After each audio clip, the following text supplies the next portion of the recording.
ഇരുമ്പയിര് കടത്ത് കേസിൽ കാർവാർ എംഎൽഎ സതീഷ് കൃഷ്ണസേൽ അറസ്റ്റിൽ.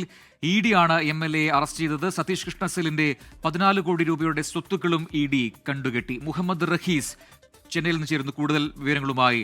റഹീസ്, നമുക്ക് ഈ സതീഷ് കൃഷ്ണസേലിന്റെ പരിചയം മുൻപ് ഷിരൂരിലെ ആ രക്ഷാദൗത്യം ഉണ്ടായ സമയത്താണ്. ഇപ്പോൾ നേരത്തെ ഈ കേസുകളിൽ പെട്ടയാളാണ്. ഇപ്പോൾ മറ്റൊരു കേസിൽ ഈ രീതിയിൽ നടപടി നേരിടേണ്ടി വന്നത്. എന്താണ് വിവരങ്ങൾ?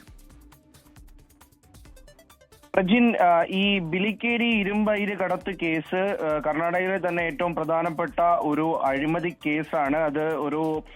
അതുമായി ബന്ധപ്പെട്ട് ഇദ്ദേഹത്തിന് നേരത്തെ തന്നെ കുറ്റക്കാരനാണെന്ന് ബംഗളൂരുവിലെ ജനപ്രതിനിധികളുടെ പ്രത്യേക കോടതി കണ്ടെത്തിയിരുന്നു. അതിന് പിന്നാലെ കർണാടക ഹൈക്കോടതി ഈ ശിക്ഷാവിധി മരവിപ്പിച്ചതിനെ തുടർന്നാണ് അദ്ദേഹം ഇപ്പോൾ പുറത്തുള്ളത്. അപ്പോൾ ആ കേസുമായി ബന്ധപ്പെട്ട് തന്നെയാണ് ഇപ്പോൾ ഇ.ഡി.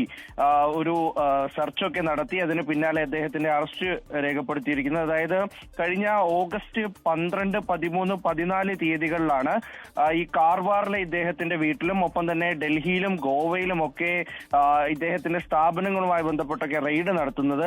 അവിടെ റെയ്ഡ് നടത്തിയതിൽ നിന്നും 1.5 കോടി രൂപയും 6.25 കിലോ സ്വർണവും ഇ.ഡി. കണ്ടെത്തിയിരുന്നു. ഇത് കണക്കിൽപ്പെടാത്ത സ്വത്താണ് എന്നുള്ളതിന് കൃത്യമായ തെളിവുകളും ഇ.ഡി. കണ്ടെത്തി. ഒപ്പം തന്നെ അദ്ദേഹത്തിന്റെ അക്കൗണ്ടിൽ ഉണ്ടായിരുന്ന 14 കോടിയുടെ സ്വത്ത് ഇ.ഡി. കണ്ടുകെട്ടിയിട്ടുമുണ്ട്.